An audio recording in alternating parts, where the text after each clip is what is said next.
In the last video of exposure triangle, we concisely discussed about aperture, but there is a lot more to know about aperture.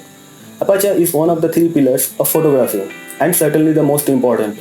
In this video, we will go through each and everything you need to know about aperture and how it works.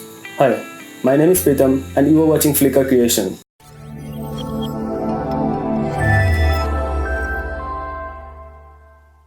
Aperture can be defined as the opening in a lens through which light passes to enter the camera. The best way to understand is to think of it as the pupil of an eye. The wider it gets, the more light it lets in. In photography, the pupil of a lens is called aperture. You can shrink or enlarge to allow more or less light to enter your camera. Apart from controlling the light, aperture can also add dimension to your photos by controlling the depth of field. At one extreme, aperture gives you a blurred background with a beautiful shallow focus effect. At other, it will give you sharp photos from the nearby foreground to the distant horizon. The size of aperture is measured using something called f-stop scale. On your digital camera, you will see f// or f followed by a number. This f number denotes how wide the aperture is. The size affects the exposure and depth of field of the final image. The scale is followed as f1.8, f2.2, f2.8, f4, f5.6, f8 and so on. What may seem confusing is that the lower number, the wider aperture. This means the aperture of your lens will be wide open at a f-stop number like f1.8. At higher numbers like f16 or f22, you will get a narrow aperture. This causes a huge amount of confusion among beginners, because it's completely the reverse of what you would expect at first. However, as strange as it may sound, there is a reasonable and simple explanation that should make it much clearer to you. Aperture is measured by f-stop number, and f-stop number is a fraction. For example, when you are dealing with an f-stop of f16, you should think of it as a fraction of 1/16th. And as you already know that a fraction number like 1/16th is clearly smaller than 1/4.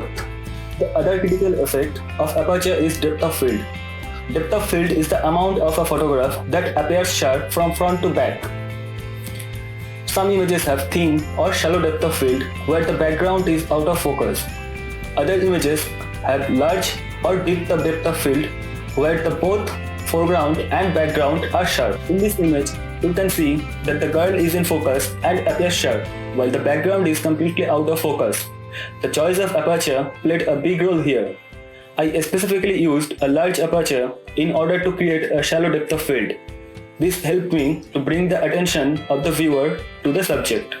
On the other hand, a small aperture results in a small amount of background blur. In this photo, I used a small aperture to ensure that both my foreground and background were as sharp as possible. Now the question is, what aperture to choose for your photos? The answer is very simple. If you are in a dark environment, you may want to use f1.8 or f2.8 to capture a photo with proper exposure. As for depth of field, values like f1.8 or f2.8 will result in a large background blur, which is ideal for portrait photography. Values like f16 or f22 will help you to capture sharp details in both foreground and background, which is ideal for landscape, architecture, and macro photography. If you want to use aperture manually in your camera, there are two modes which work: aperture priority mode and manual mode. Aperture priority mode is written as A or AV on most cameras, while manual is written as M. In aperture priority mode, you select the desired aperture and camera automatically selects the shutter speed. And in manual mode, you select the both aperture and shutter speed manually. Now that you know exactly how the aperture setting will change a photo, you can experiment yourself. Find something spectacular to capture and put your new knowledge into practice. The more photos you take, the more you will learn. That's all for now. In the next video, we will talk about shutter speed. Stay with us by subscribing our channel as we have a lot to explore in photography. And here is the answer of the question I asked in the last video. The father of photography is a French inventor, Joseph Nicephore Niepce. as he produced the first photograph in 1825 on a paper coated with silver chloride. The question of the day is, how long did it take to capture the first photo in the history? If you know the answer, let me know in the comment section. Thank you.